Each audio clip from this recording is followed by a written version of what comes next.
congresal nacional del PJ, por ejemplo, porque vamos a charlar de eso. Agustín, ¿qué tal? Mariano Pérez de Eulate, ¿cómo andás?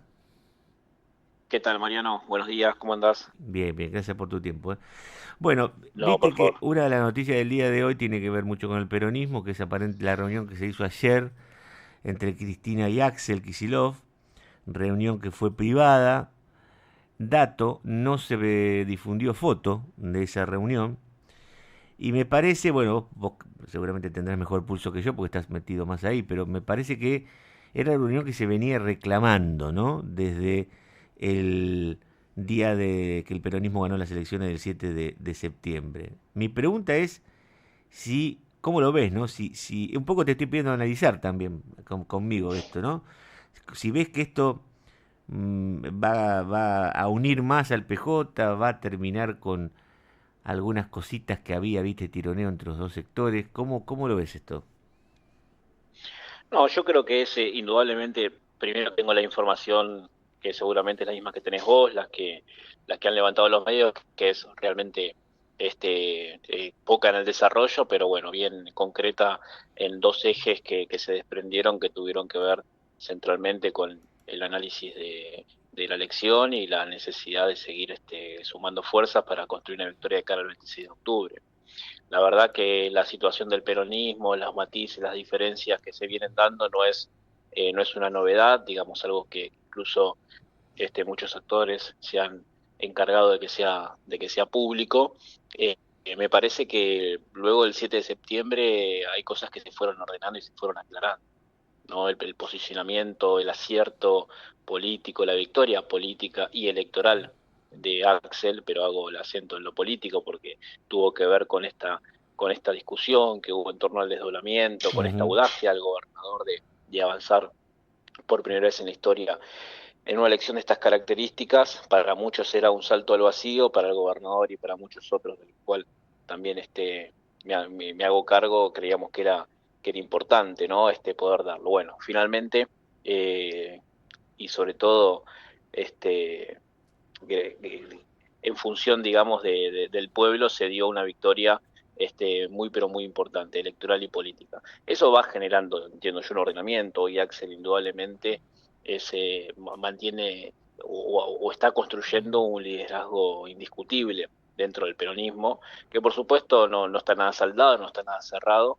y falta muchísimo porque entiendo que además el pueblo de la provincia de Buenos Aires ha valorado indudablemente no solo la gestión, sino esta audacia política de enfrentarse desde el primer día y defender al laburante, que es la posición que ha tomado Kicillof frente a los avances de Javier Milei, sino también ha entendido que el peronismo es una herramienta para disciplinar a este modelo económico, ¿no? Este modelo político. Pero eso tampoco nos alcanza para hacer una opción de cara al 27, hay que Claro. seguir trabajando en ese sentido. Bueno, yo El antes... rol de Cristina, Perdóname, el rol antes... de Cristina me parece que es, sí. No, te iba a decir, antes de hablar con vos yo decía justamente que mi impresión es que Kicillof, después de haber sido el que ganó la provincia en medio de la ola violeta, ¿no? En el 23, después de haber logrado esto de medio término al separar y apostar y separar y salir bien en esa elección, un poco está diciendo, está reclamando justamente el reconocimiento de su liderazgo en esta provincia y pero sin romper con Cristina. Yo mi idea, lo que yo siento es que él no quiere, él quiere convivir con Cristina, pero que se reconozca su rol de líder de este espacio bonaerense. ¿Vos sentís lo mismo por ahí? Sí, sí, yo creo que va por ahí la cuestión. Me parece que ese liderazgo también se lo ratificó el pueblo, ¿no? Con su voto, y además es impresionante, ¿no? En cada recorrida, en cada lugar que va Axel, tiene un imán con los sectores del pueblo que se le tiran de cabeza para darle un abrazo. Eso no es menor, eso no es algo natural, eso no le pasa a toda la clase política, sobre todo en un contexto de tanta apatía y de tanta bronca, ¿no? Como se viene amasando producto de la situación que viene atravesando el pueblo argentino. Esto, no, mira, yo creo, Mariano, que se están conjugando dos cosas, ¿no? Por un lado, ya hace un tiempo que a Milei se le dio vuelta el reloj de arena, a nadie le va bien dentro de este modelo económico, el que invierte, el comerciante, el empresario no le puede vender a nadie, tiene dos variables que tienen que ver con la apertura de importaciones y con la recesión económica que hace que esté todo muy pero muy mal. El laburante, el laburante en blanco, ese tipo que siempre tenía su laburo, del trabajo a la casa, de la casa al trabajo, que se puede ir de vacaciones, que tiene un autito, hoy la está pasando realmente muy mal, está cayendo en esta lógica del pluriempleo, todos buscando un segundo empleo que además no hay, entonces caen las economías de plataforma y tenés a un tipo que labura 9 10 horas por día, sale del laburo, se sube a su auto y prende la aplicación y hace de Uber 4 o 5 horas, después tenés a los sectores más pobres de nuestra Argentina, que están en una situación calamitosa, porque ni siquiera tienen formalidad o acceso al crédito para poder endeudarse para comprar alimentos como sí hacen otros sectores mediante la tarjeta de crédito. Digo, todos los sectores le está yendo realmente muy, pero muy mal. Eso se venía dando, eso se venía macerando. Pero ahora apareció otra variable que tiene que ver con una luz de esperanza, que eso se da el 7 de septiembre. ¿No? Claro. Entonces son dos variables que se dan, ¿no? Una descomposición socioeconómica del pueblo argentino, puntualmente de la provincia de Buenos Aires y el conurbano bonaerense, que quizás es lo que más uno conoce porque labura todos los días en ese sentido. Pero por otro lado ahora aparece, bueno, hay una esperanza, hay un tipo que se pudo plantar frente a determinadas discusiones, que se pudo plantar frente a Milei, que frente a un ahogo financiero llevó una gestión mucho más que digna, una gestión muy interesante en la provincia de Buenos Aires y que desde el punto de vista político ya hace un tiempo que viene diciendo, che, nosotros somos escudo de los bonaerenses, pero hay que armar un frente mucho más amplio, un frente anti-Milei, porque acá lo que se pone en juego es la democracia y es la dignidad del pueblo argentino. En esa lógica política, que fue acompañada por una victoria, por una ratificación electoral del pueblo argentino, empieza lógica política, empieza a tomar mayor relevancia.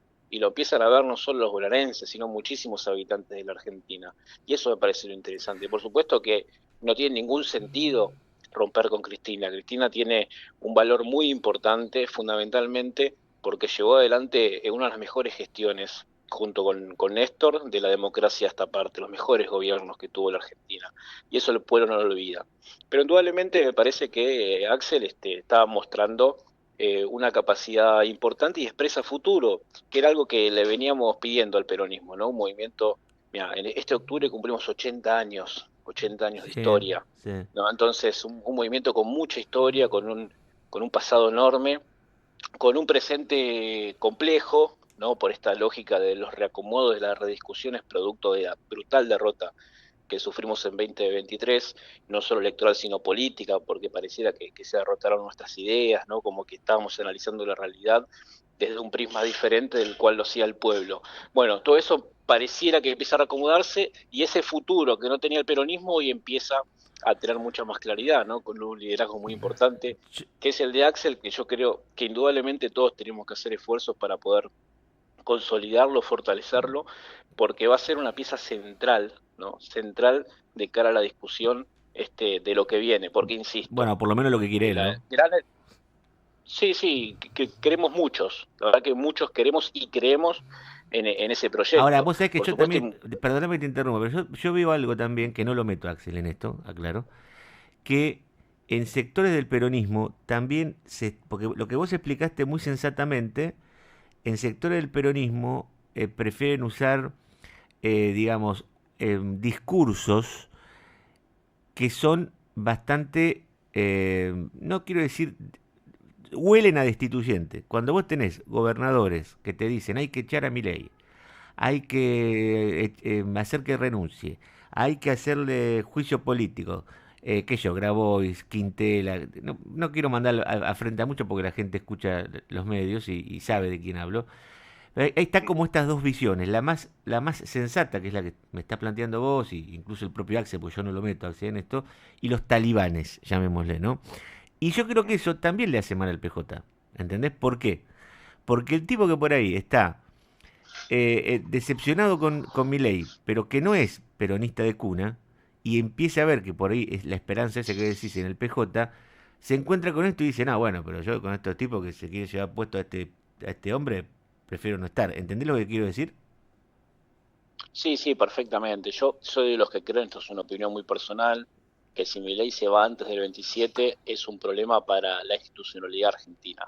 No, lo ideal es justamente que Milei al 27 modifique su rumbo que además es un rumbo, o mejor dicho, el mayor problema de este modelo económico, además que es profundamente injusto y que recorta derechos, es que es insostenible, ¿no? Un tipo que estafó a medio mundo.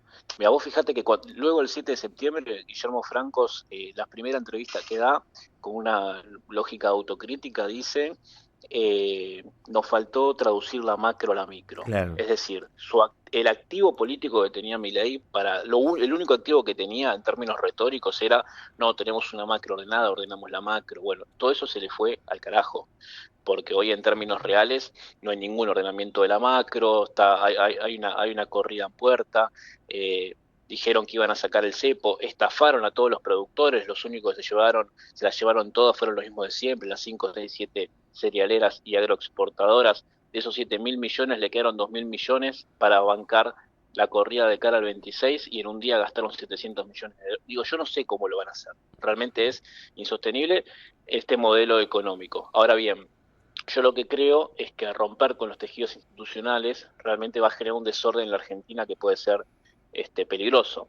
¿No? Me parece a mí que lo mejor es justamente ir construyendo una alternativa dentro de las estructuras institucionales posibles, ¿no? Y me parece que el peronismo siempre ha tenido mucha madurez en ese sentido, a pesar de esto que sabemos que es un modelo que nos aguanta. Y además hago una observación más. El gobierno de Milei claramente es un gobierno de delincuentes, ¿no? Y de corruptos. Lo vimos con la Andi, vemos ahora la narcopolítica que se expresa en el candidato de Milei en la provincia de Buenos Aires, de Spert.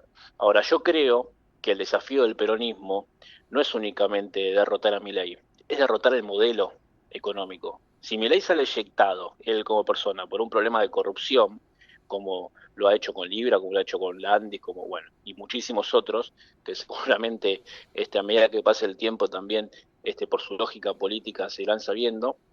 Me parece que ahí nos llegamos íntegramente con el mensaje de la sociedad, porque si el tipo sale por un problema de corrupción y su decadencia política no está vinculada al modelo económico, probablemente la sociedad eyecta a Milei, pero pida a un tipo, a una tipa que exprese este mismo modelo económico. Y lo que nosotros tenemos que abordar es este modelo económico. Entiendo. Para eso O sea, no solo hay perdóname, vos que... estás diciendo que la gente, si el modelo económico, por ejemplo, ¿no? Llega a tener un poquito de cambio de perfil para meterle plata en el bolsillo a la gente se olvida de la corrupción. Yo creo que la corrupción es un tema elemental y que el peronismo, sobre todo porque la tenemos no solo que condenar, sino también de cara hacia el futuro, y me parece que ese es un activo central que tiene Axel Kicillof, que le pueden decir de todos la oposición menos corrupto, tiene que ser un activo fundamental, ¿no? La austeridad a la hora de hacer política, la transparencia, Bueno, me parece que son valores fundamentales que el peronismo tiene que adoptar de cara al pero futuro. estoy de Ahora acuerdo con bien, vos, pero también, sí, permitime una observación. Lo que sí. tiene que hacer el PJ es elegir muy bien los voceros para agitar este tema. Vos bien lo dijiste, Axel, que nadie lo puede acusar que es corrupto, gente por ahí joven, o en tu caso, o mucha gente, pero también vos no podés poner a hablar de corrupción de Milei a gente que ha tenido graves problemas de corrupción en la etapa de gobierno del peronismo. Me parece que el peronismo tiene que darse cuenta de que necesita para esto activos insospechados. Como bien vos dijiste hace un rato, Axel parecería ser una persona ideal para esto, ¿no? Eso también me parece que es un ejercicio de autocrítica que el peronismo no sé si la ha hecho. Vos estás adentro, ¿viste? Yo no, la No, verdad que no. no solo ese activo o esa autocrítica, sino sobre muchísimos temas. Nosotros tenemos que ser conscientes, y creo yo que de acá al 26 de octubre el rol de la oposición es justamente marcar la insostenibilidad de este modelo y los graves problemas que trae, que no solo ya no hace falta que lo marque la dirigencia política, sino que lo padece el grueso del pueblo argentino. Por eso creo importante que se calibre esta realidad, esta este percibir del pueblo en torno a esta decadencia del modelo, y por otro lado que la vereda enfrente nace una esperanza con otras características. Pero Bien. después del 26 de octubre el peronismo tiene que llenar de ideas este piso alto que hemos construido y que seguramente construiremos, que construimos el 7 y que seguramente construiremos el 26 en términos electorales y de adhesión. Porque si el peronismo no adopta, por ejemplo, como hablábamos recién, la transparencia como un eje central, pero también si no empezamos a discutir cuál va a ser nuestra política económica, si vamos a abrazarnos al déficit, si vamos a abrazarnos a una política inflacionaria o si vamos a abrazarnos a una política de orden macro, de orden fiscal, como fue históricamente el gobierno de Juan Perón o el primer gobierno de Néstor Kirchner, si en el caso del conurbano si no vamos a atender con seriedad y con profundidad el tema de la inseguridad, el tema de la vivienda, entre el 25 y el 30% de los habitantes en el conurbano bonaerense alquilan, son inquilinos, ¿no? Por citar algunos de los ejemplos que hacen a la agenda de la realidad, digamos, de las personas que todos los días salen a ganarse el mango Ese, para llevar el pan a la mesa a su familia. Yo mm, creo que al peronismo nos falta mucha discusión sobre eso. estoy de Ahora, acuerdo. el rol central es justamente seguir marcando y seguir planteando esta necesidad de ponerle un freno en las urnas a Milei, al proyecto de Milei, siguiendo con esta oleada del 7. Vos fíjate la importancia del 7 de septiembre, que yo estoy convencido que si no hubiese sucedido esa victoria del 7, el no a los vetos en el Congreso yo no sé si se daban. No, porque los No me parece que eso envalentonó mucho la es, oposición, lo del 7. generó un clima, digamos, el boxeador se levantó cuando nos contaban 7-8, parecía que nos quedábamos, que estábamos knockout y el peronismo se levantó. No. Yo creo que eso fue el 7 de septiembre, ¿no? Bueno, ahora hay que darle aire, hay que llenarlo de ideas, hay que darle frescura, hay que tener una fuerte capacidad autocrítica y hay que poner al peronismo en la senda del futuro, Mira, como te decía anteriormente. yo quiero recalcar esto que vos decís, porque el otro día tuve una discusión con un funcionario de Axel, en estos pero una discusión, no una pelea, no un intercambio, justamente por lo que vos decís, porque mira, yo decía, ustedes dicen que Milei está haciendo todo mal, yo entiendo que está haciendo todo mal, que la gente tiene menos plata, nos pasa todo, que nos cuesta llegar a fin de mes. Ahora, no proponen qué hacer. O sea, ustedes dicen, Milei hace todo mal. Ahora, y nosotros proponemos esto. Como decir, que ustedes siguen proponiendo que hay que tener un déficit fiscal impagable, o proponen que hay una cierta sensatez en tratar de buscar un equilibrio. Eh, Eso que decís vos es lo que yo coincido en el sentido de que después del 26 tienen que empezar a decir qué van a hacer si llegan al gobierno, más allá de quién sea el Sin candidato, dudas, ¿no? Porque si no, siempre todo exactamente. crítica a Milei y no hay ninguna propuesta de cómo harían algo diferente a lo que hace Milei, que es lo que está pasando hoy. Sí, y además, si no discutimos ideas, la discusión se centra únicamente en las personas, en los nombres, y eso es realmente muy poco. Primero que vamos a entrar en un berenjenal en términos políticos, y de cara a la comunidad, de cara al pueblo, le importa muy poco. Digamos, el pueblo lo que quiere justamente es ver a las posibles alternativas a este desastre que encabeza Milei y Caputo, qué es lo que piensa, qué es lo que proponen, cómo lo van a sacar del pozo, cómo iba a reducir el tema de pluriempleo, cómo voy a hacer, hoy en día el 50% de los laburantes están en la informalidad, que tiene muchísimos aspectos, la informalidad no solo tiene que ver con la pobreza, pero es informalidad al fin, qué política va a tener el peronismo en ese sentido, en torno a, como decíamos antes, no hay banderas que nosotros, hubo un vaciamiento importante, ¿no? Ideológico del peronismo, y la verdad que en el último gobierno, que fue realmente muy malo, el gobierno de Alberto, por Sí. múltiples factores, fue realmente muy malo, pareciera que incorporamos nuevas banderas al peronismo que realmente no tienen nada que ver con nuestra historia. Y centralmente hablo de esto, ¿no? Hablo del tema de que la mitad de los argentinos no laburaban y nosotros le decíamos, Milei, tus derechos, mientras la mitad de los argentinos no tenían ningún tipo de derechos, o también centralmente la cuestión inflacionaria, terminamos el 2023 con más de 220% de inflación, con una inflación mensual altísima. Bueno, nosotros tenemos que decir, esto estuvo mal, Claro. esto no puede volver a suceder. Necesitamos una economía ordenada donde el laburante pueda planificar, donde se esfuerce, hay que volver a poner el acento en el mérito y en el esfuerzo. Eso no es una cuestión liberal, es una cuestión netamente peronista. El esfuerzo, por supuesto, acompañado, romperse el alma, que es el ADN, ¿no? Del peronismo, del laburante, de todos los días progresar, por supuesto, con un Estado que acompañe y no que te ponga la pata arriba de la cabeza. Pero creo que hay que rediscutir mucho, ¿vale? En términos de valores y en términos de políticas concretas. Hay muchísimos cuadros para poder dar esa discusión.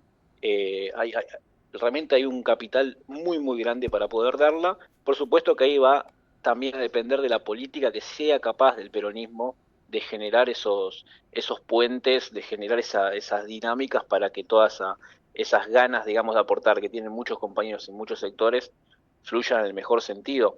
Ojo que el desastre de Milei también genera del otro lado cada vez un abroquelamiento más grande, de este lado, digamos, ¿no? Del lado Sí, sí, Milei, sí, y sí. del otro lado, producto del espanto, se va juntando. Bueno, si el peronismo es capaz de conducir ese descontento y traducirlo a propuestas concretas, a ser amplio, a ser generoso, a entender que de este desastre salimos también con una vocación más frentista, con los valores del peronismo conduciendo, por supuesto, entiendo yo, esa estrategia, pero teniendo una fuerte capacidad autocrítica, cortando con el fracaso de nuestro pasado, haciéndose cargo, por más que tengan que rodar algunas cabezas. Claro, Digamos, claro. nosotros no podemos hacer todo en función, no podemos hacer todo traje a medida de la clase política, porque tal dirigente se puede llegar a enojar o porque tal dirigente tuvo que ver con determinados fracasos en nuestra política económica o en nuestra política social o la política impositiva o lo que querramos discutir. Digo, realmente nosotros no podemos priorizar la rosca por encima de poner al peronismo en la senda del futuro. Y que el laburante, que el tipo que nos levanta, que nos recoge la basura todos los días, por poner un ejemplo, o el pibe que nos trae la pizza cuando pedimos, o el tornero, el laburante en general, entienda que el peronismo es su aliado, que se para en la misma vereda y no que es un tipo que no lo deja progresar, como se sintió en los últimimos años. Me Claro. parece que hay que dar una discusión Sí, profunda. Pero bueno, comparto. de acá al 26 tenemos que ser un escudo y tenemos que abonar a esta concientización de que hay que ponerle un freno a este modelo para que cambie el rumbo, ¿no? Y después del 26 vendrán seguramente la hora de las propuestas, de la cual yo como militante lo espero con muchas ansias y también tenemos muchas cosas para aportar. Te agradezco estos minutos y el aporte en el análisis, Agustín. Te mando un saludo desde aquí, ¿eh? No, gracias a vos, Mariano, y a todo tu equipo. Un abrazo muy grande y a disposición. Agustín Valladares, hombre del conurbano, presidente del Consejo Deliberante de Lanús.